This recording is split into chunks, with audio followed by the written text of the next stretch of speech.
Miss Keisha Waites. It's been a little bit. You have been quite busy. Hi, And Robert. It's good to be with you this morning on a Sunday. Yes, living a little bit of life and doing the people's business. and it's actually okay, it's been hot this week, but have you noticed the humidity has dropped a bit finally?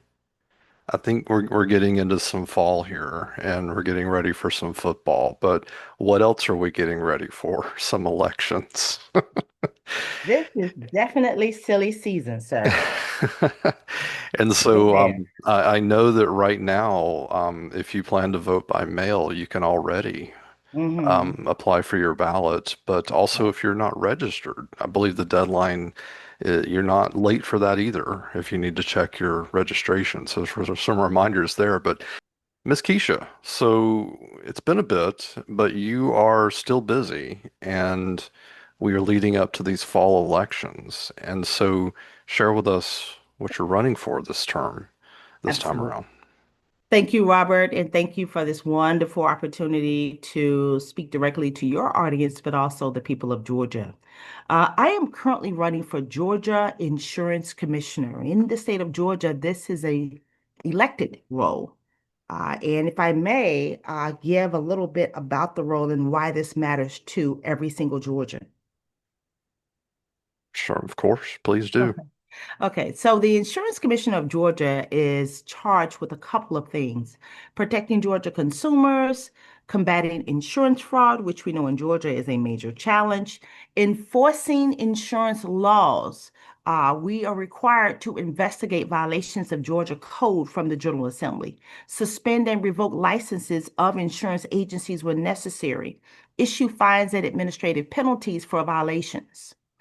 We also serve as the state fire marshal. We enforce Georgia's fire safety codes, investigate causes of fires and explosions. For example, one of those would be the biolab fire, which I look forward to discussing. We regulate insurance companies and also the financial services industry. We're charged with educating consumers, investigating delays and denials of insurance claims. And so it's a very significant role. For sure. I'm gonna get right into it. The current guy that under his watch, if you we have this thing in Georgia called georgiaaccess.gov. I believe, correct me if I'm wrong, we were the one state that was allowed to go and get the separate website from the Obamacare. Obamacare was all 50 states when it was enacted, and Republicans have done everything they in their power to dismantle everything that was under Obamacare. The subsidies, the one-stop shop that was there. And now we have georgiaaccess.gov, and it's so interesting leading up to these elections. They are, it was supposed to be this grand thing. It was supposed to lower healthcare costs here in Georgia. It has done the complete opposite. Everything on there is more expensive. And it is so interesting, I think, here in Georgia. We are going to go to the polls this fall. We are going to elect all these representatives and everything. And then after that, we're going to see the renewal rates come January. Isn't that interesting? I think the timing is quite interesting. And here's the thing, I don't believe that Georgia voters or Georgia residents are going to fall for this. One of the beautiful things about the Obamacare, or the Affordable Care Act, which is really called, is that it allowed pre-existing conditions. In many cases, a number of individuals would not be insured. So wherever you fall on the political spectrum, the Affordable Care Act provided insurance to millions and millions of Americans. Currently in Georgia, we have 1.8 million Georgians that are uninsured or underinsured. And when the opportunity presents, I'd love to get into rural healthcare and the closures of hospitals that literally threaten the lives of Georgia families. Yeah. And the fortunate people here in Georgia that you have a true W-2 paycheck that your employer provides a, well, and I actually heard gripes yesterday. I went to a bowling event and I heard the gripes. I went to the doctor and my copay was this, my deductible was this. That was a fortunate person that actually has a health insurance plan. I don't. I get my plan via georgiaaccess.gov. I pay $600 a month for Oh, my own healthcare plan. wow. That is crazy. And I get a tax benefit because I have my LLC. I'm Mhm. self-employed, $600 a month. It has around a six or $7,000 deductible. Mhm. It does, that they did some other things where it's a bronze plan where you have an HSA attached to it, but it's expensive. But what happens next year? No Republican is talking about this because they know crap is about to hit the fan. Mhm. I Mhm. did call one insurance broker because she Mhm. was advertising, I've got these rates and everything. And she finally called me and she says, "You're how old? You're paying how much?" She goes, "I can't beat that." And she is expecting at least a 30% increase next year. That's They exactly what I'm hearing. they don't know what it's going to be. Mhm. This is why Republicans don't want to touch this with a 40-foot pole. And so I guess if they win, they're going to continue to not talk about it. Mhm. So what if you hopefully win, what do you have do you have a plan for this? I mean, what do we Well, do? let me be clear about what the insurance commissioner has the authority to do and what the insurance commissioner does not have the authority to do. And I think that's extremely important. The insurance commissioner does not have the authority to set insurance rates. You can't do that. What we can do is approve a rate hike. So the agencies have to provide a justification for an increase or a request for a rate hike. The insurance commissioner does not force a company to approve every insurance claim. We don't have that authority to do that. What we can do is investigate a delay or a denial and enforce penalties and fines when we are finding that the insurance company has violated Georgia code. The insurance commissioner does not write new laws as it relates to insurance laws. That authority comes specifically from the General Assembly. And lastly, the insurance commissioner does not control federally regulated healthcare programs beyond the state authority. And that is why this conversation is so important as it relates to the Affordable Care Act. So the question then becomes, well, Keisha, what does the insurance commissioner do? We educate consumers. We provide you with information to help consumers compare policies and understand their rights. We promote financial literacy regarding insurance companies. We conduct outreach throughout the state of Georgia to let you know what plans and programs are accessible for Georgia customers. We review insurance rates and policies and evaluate a rate hike request. And lastly, we work to ensure that rates are not excessive, inadequate, and unfairly discriminatory based upon Georgia code. Yeah. And so the current guy that holds this office, I have honestly a bit of a interesting, I'll say, history over his tenure. But he has the office, I'd say, has a complaint portal. And we'll get into some of the, home auto insurance, because auto insurance just got that renewal. It went up as well. Imagine that. But the health insurance, because it is so expensive, that's $600 a month, there have been some interesting claims. For example, a existing doctor, I remember a lot of people, hopefully you remember as well, some of these campaign promises or campaign comments. Oh, keep your doctors. You like your doctors. That's exactly what was said, and that is not true. Not exactly. I had the same provider that went into this year, and it's always on you because this whole, allegedly surprise billing. No, she's no longer, and you've only found out after the fact that you've seen her two or three times, and then all Mhm. of a sudden, oh no, she's not in network anymore. And Exactly. it was up to you to figure that out. Right. Nobody told you. Mhm. So there's that fun. A prescription, same prescription, been on this prescription for years. Mhm. All of a sudden, same pharmacy, same prescription, same dosage, went to the pharmacy. Oh, I'm sorry, we can't fill it this time. We need a pre-authorization. Mhm. Well, that's That very, that has come up, and I'm going to turn you on to a young woman that lives up in Beaufort, Georgia. She has an autoimmune issue that she's had for 10 years, and that is exactly what she's described to me multiple times. The same medication that she's been on for 10 years, all of a sudden is being denied now, and that she's going to have to go back and visit a doctor and get a referral to get this particular medication. So these are the types of games that are played. But you make me segue into something that's very important that I don't want to forget this morning. Democrats never talk about the fact that we're pro-business. We never discuss that. I believe that supporting insurance companies and working with insurance companies will be important in terms of driving down costs. And I believe we do that through competition. We do that through making sure that the process is automated. We do that by making sure that every single insurance company that wants to do business in Georgia can do that. Although we're pro business, we're pro family, pro fairness. And what that means is that we have to make sure that every single rate hike is justified. So I want to be clear that, the notion somehow that having a Democrat at office is going to be bad for business in Georgia. If you are doing the wrong thing and violating Georgia law, it will be bad for business. And we have a number of entities that have not behaved well. We have a number of insurance companies that have been fined.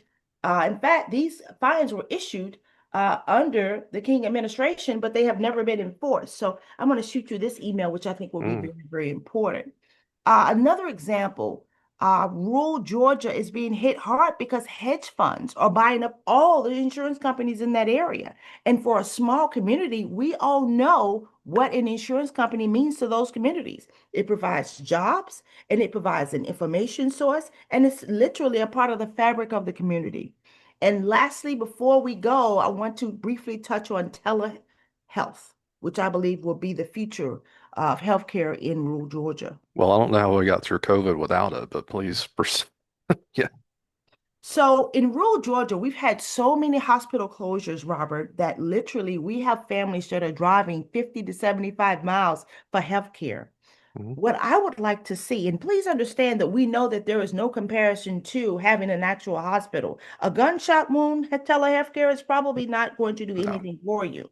But for those communities that experience gaps in coverage, that experience a situation where there is no brick and mortar facility anywhere nearby, if we can get you talking to someone, whether it's a referral and you don't have to come to Atlanta, Augusta, Columbus, Macon, Athens, and all of these other areas to drive just to get access, that is a game changer because you can talk to anyone in the United States as it Yeah. relates to healthcare. And so, one of the things that I want to push, and interestingly, insurance companies are very supportive of this idea until we're able to expand coverage, and that is expanding Medicaid.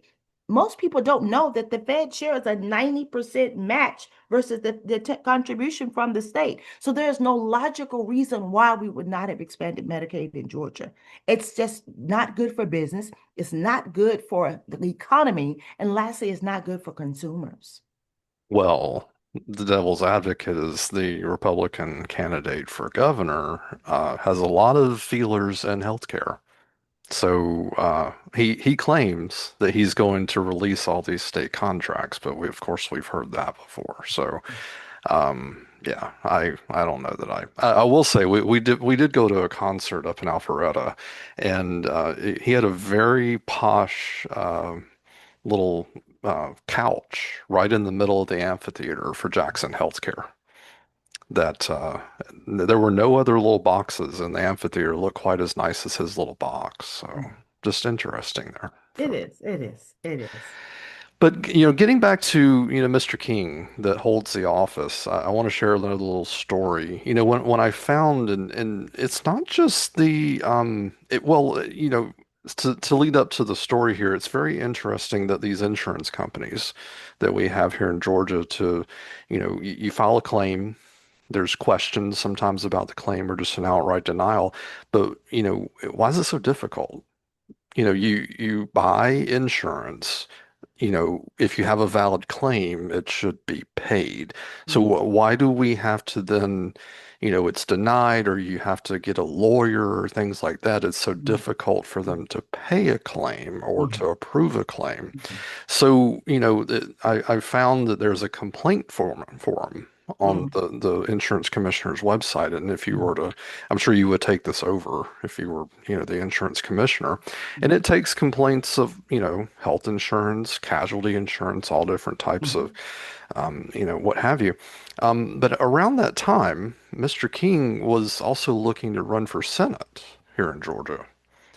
And he was going to the Texas border with Mexico. Well, as far as I know, I don't know what that has to do with being insurance commissioner Of and Georgia. of Georgia.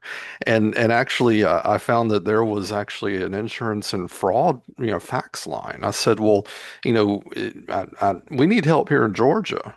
I don't know what being on the border with Texas and Mexico has to do with that, but it was very interesting and quite timely that he gave up that race, and he's actually now running against you again for insurance commissioner. So, I didn't know if you had any comments on that. Well, I've been over the years I have learned this the hard way.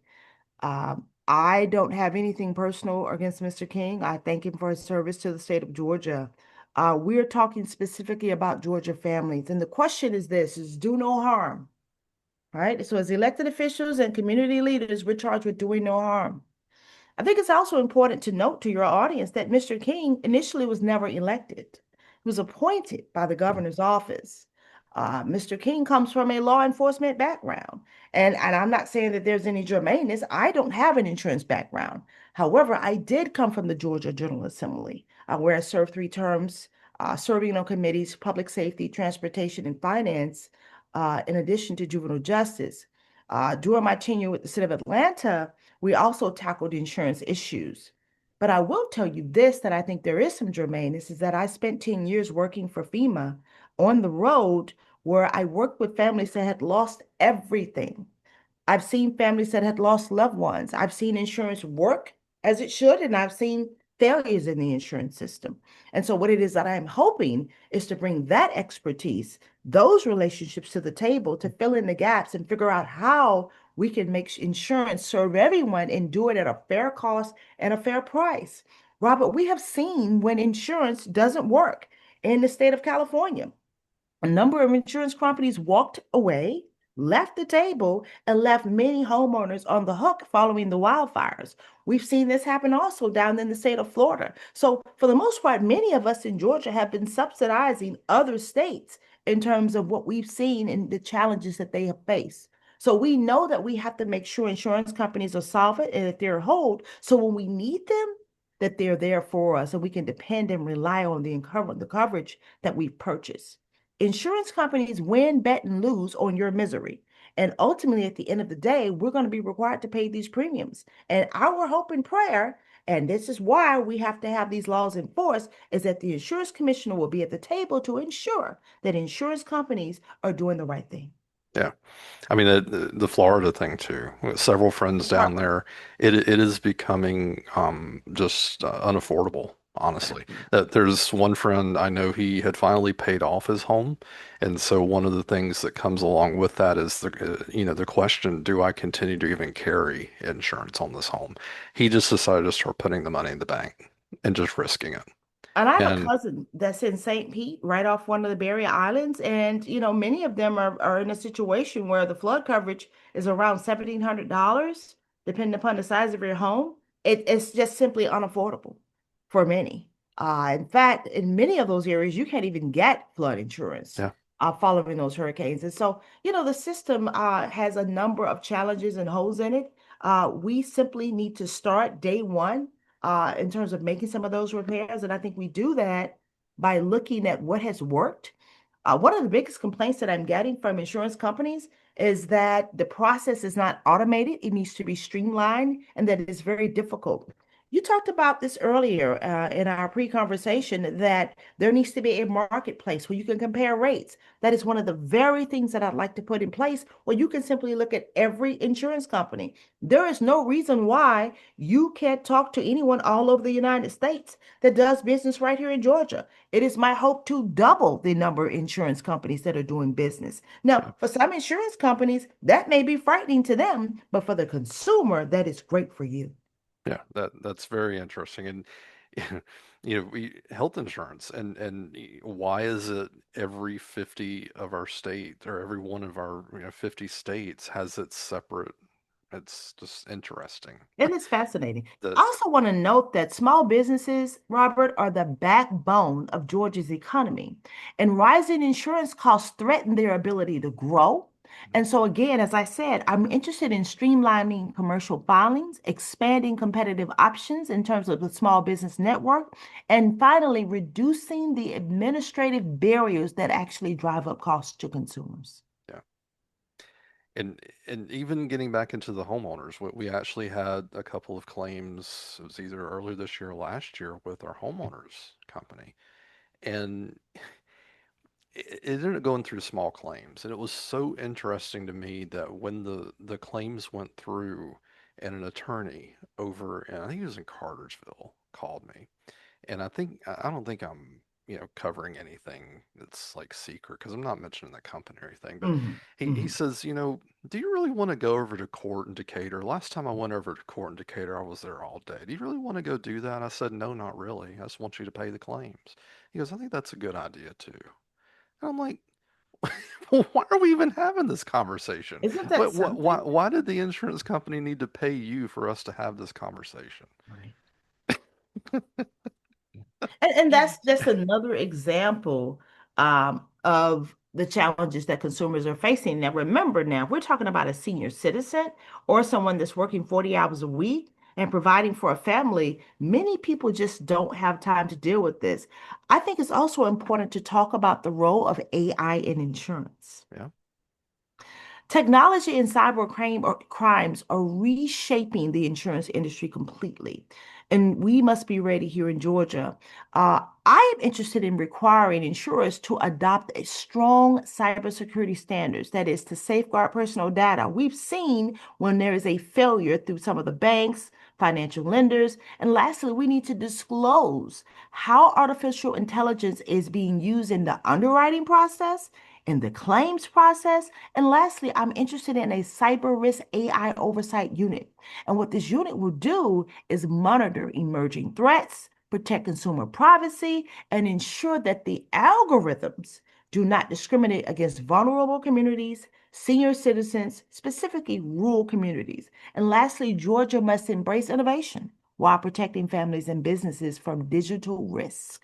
yeah. And to kind of translate what you just said, some of these claims that go through, there's not a person No, sitting there with a no, rubber stamp, just it's not. literally.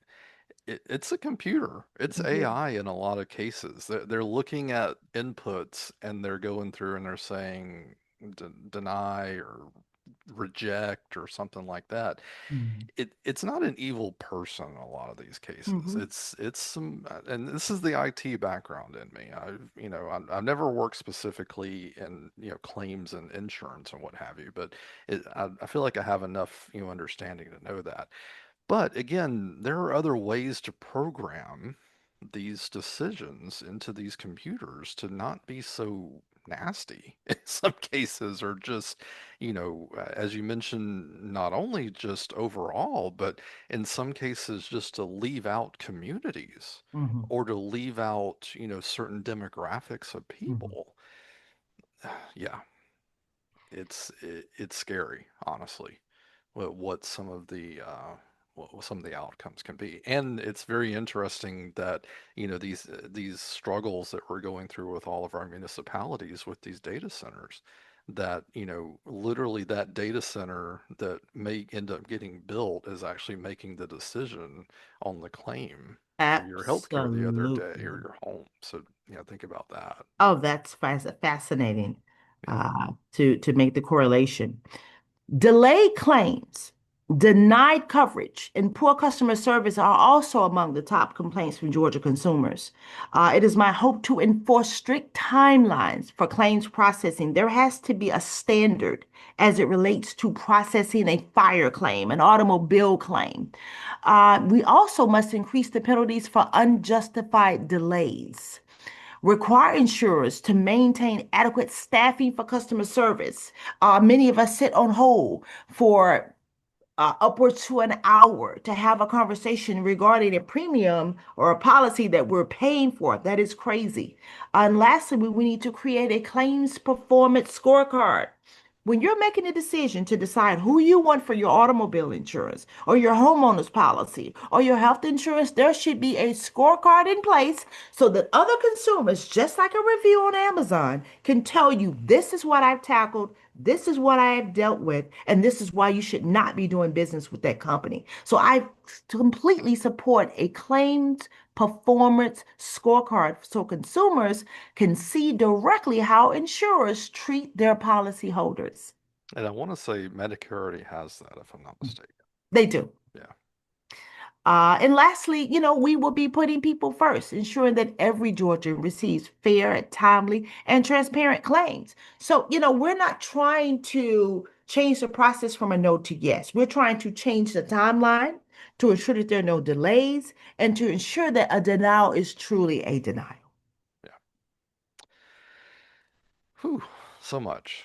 And elections, we get bombarded with so much. We literally watched a TV show yesterday, and every single commercial break, you had, one political ad, and then right after it, the other side of it. Mhm, And it was just the same commercial back and forth, back and mhm, forth. mhm. And it's so hard, I would say, for John Q. Public to go into these elections. And what we have mentioned, the red and the blue, the Democrat, the Mhm. Republican, but I'm hoping that the message coming out of this, it comes back to more common sense. That Well, it's interesting. Regardless of where you fall on the political spectrum, every aspect of your life is touched by the insurance commissioner's office, whether it's healthcare, whether you're struggling with existing condition, whether you're renting an apartment and your neighbor's ceiling falls in because they run over their water or forget or a flood, an automobile policy, the same coverage that I got 3 years ago, full coverage for $250, I'm getting liability now on my little Audi. And this is an older model vehicle. My homeowners went from $98 to $157.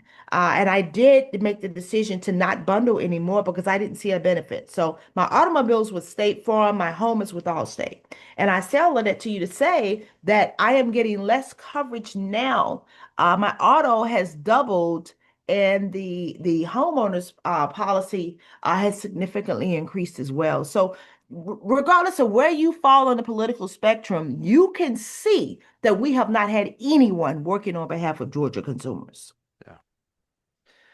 Well, let's get this wrapped up. Tell us again, dates, what you're running for, and what Sure. what we got to get done here. Yeah. Sure. October 3rd is early advance voting. Right now, you still have the capacity to register. In the state of Georgia, all statewide elected positions will be up, as well as the state representatives, as well as the senators. You have a choice to make in terms of shaping our economy, shaping policy in the state of Georgia. And we're just asking consumers to come back, do your homework, come out and vote. November 3rd is election day. Georgia families are being squeezed by skyrocketing home and automobile premiums. And it is my hope within the first year to require full justification for every single rate increase, reject excessive filings, and mandate public transparency for insurers to show the math before raising any rates in the state of Georgia. Yeah. We will do our best and get it done. And politics is not a spectator sport. It's so interesting and all this stuff with political work of who has what gets someone out to vote. So we shall see, right? Absolutely. Yeah. Absolutely. Well, thanks for all you're doing. I see you're busy. You're getting around the state. that Audi, you're getting those miles on it, right? Oh, I tell you, we'll be in St. Mary's this week, which is right off the Georgia coast, about 5 hours from Atlanta. And it's important to me, whether you're in LJ, Brunswick, Athens, or right here in Metro Atlanta, to make sure that we hear from everyone. So I take this listening tour very serious, hearing exactly what's on the voters' minds. We've been here before, we've ran statewide, and I think it's a privilege and an honor to serve the people of Georgia. All right, well, good to hear from you. We'll get this edited and sent out. So Thank you so much. talk to you later. You too, darling. Have a great day. Bye.